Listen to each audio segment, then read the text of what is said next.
ஐந்தாவது டெஸ்ட் போட்டியில் இவரை வச்சு ஜெயிக்கிறோம். முடிந்தால் தடுத்து பாருங்கள். இந்தியாவுக்கு சம்பவம் இருக்கு.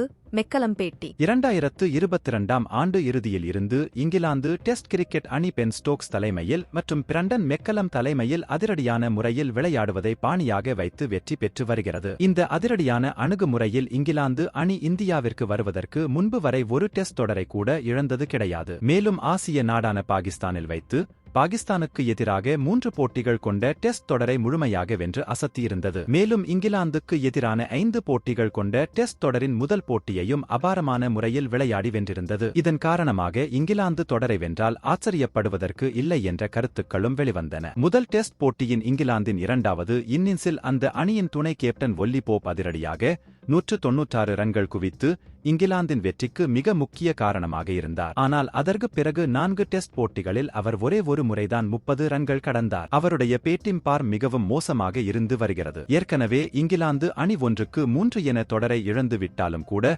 உலக டெஸ்ட் சாம்பியன்ஷிப் தொடர் ஓட்டம் நடைபெற்று வருகின்ற காரணத்தினால் ஒவ்வொரு டெஸ்ட் போட்டிகளும் முக்கியத்துவம் பெறுகிறது. எனவே கடைசி டெஸ்டிலும் வெற்றிக்கான போட்டி கடுமையாகவே இருக்கும். இதுகுறித்து பேசியுள்ள பிரண்டன் மெக்கலம், போப் என்ன செய்ய வேண்டும் என்பதை அவர் அறிவார். கடைசி டெஸ்டில் அவர் சில ரன்கள் பெற்றிருக்கிறார். மேலும் தான் செய்ய முடியாதது குறித்து அவர் கோபம் அடைந்திருக்கிறார். ஆனால் 4வது டெஸ்ட் கடைசி நாளில் களத்தில் அவர் கேப்டனுக்கு உதவி செய்ததையும் டைவ் அடித்ததையும் பாருங்கள். ஒரு பயிற்சியாளராக வீரர்கள் சொந்த செயல் திறனை பற்றி கவலைப்படாமல் தங்களிடம் இருக்கும் சிறந்ததை கொடுக்க வேண்டும் என எதிர்பார்க்கிறோம். போப் களத்தில் சிறந்த தலைமை பண்புகளை வெளிப்படுத்தினார். ஒரு நபராகவும் ஒரு அணியின் வீரராகவும் அவர் எந்த இடத்தில் இருக்கிறார் என்பதை இது காட்டுகிறது. பாண்டின், பீட்டர்சன் போன்றவர்கள் களத்தில் நுழைந்த பொழுதே வெறித்தனமாக இருப்பார்கள். ஆனால் இவர் எப்பொழுதும் அமைதியாக இருக்கக்கூடியவர். ஆடுகளத்தில் என்ன நடக்கிறது என்று பார்த்து செட்டாக அவருக்கு அந்த இடத்தில் டைம் தேவைப்படுகிறது. அவர் ரிதத்தை ஆட்டம் எப்படி நகர்கிறது என்று பார்த்து பெற வேண்டும். அவர் 5வது டெஸ்டில் சிறந்த முறையில் திரும்பி வருவார் என்று கூறியிருக்கிறார்.